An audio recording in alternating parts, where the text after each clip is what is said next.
et non de mon point de vue.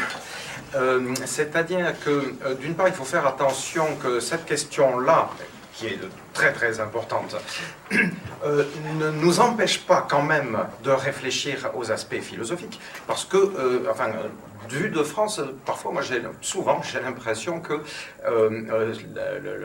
la sonnette d'alarme tirée face à ces dangers-là sert en même temps à évacuer le débat essentiellement philosophique. Et je pense que c'est un vrai problème. On a tendance, en gros, à jeter un petit peu le bébé avec l'eau du bain. Donc, il faut arriver à faire la part des choses. Cela dit, vous avez complètement raison, les acteurs réels de l'évolution transhumaniste, ils sont surpuissants, que ce soit les GAFA, ou enfin ils sont accompagnés de la DARPA, c'est l'agence de, le ministère de la Défense américain en matière de recherche et développement, de la NASA, et puis les autres grands acteurs mondiaux dont on a parlé, l'Union européenne n'attend pas trop son tour, sans parler des Chinois, etc. Donc, en effet, on est face à cette réalité-là qui va très très très vite, qui nous empêche de réfléchir, en quelque sorte. Personnellement, je pense que vraiment, il faut tout faire pour se permettre de réfléchir. Et oui, certes, on est face à une déferlante.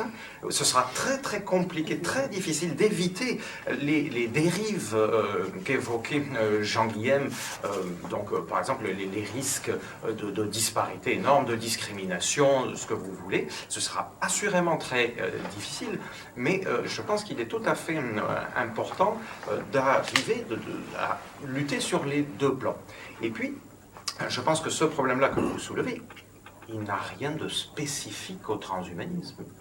On pourrait appeler ça autrement, on pourrait ne pas avoir pris conscience de cette prise en main possible sur notre propre biologie, continuer à faire des sciences et des techniques comme on a toujours fait, et être face à ce type de phénomène. Je ne sais pas moi, si vous mettez un petit peu plus d'un siècle en avance et vous pensez à la révolution du tournant du 19e au 20e siècle, l'emballement des techniques et des technologies de ces époques-là, vous mettez à la place de GAFA, vous mettez Rockefeller, Ford, etc.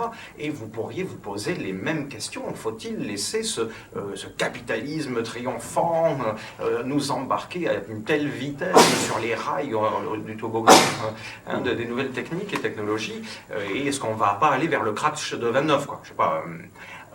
Donc, je ne pense pas que cette problématique-là soit spécifique au transhumanisme. Ouais, je pense qu'il est important de faire la part des choses.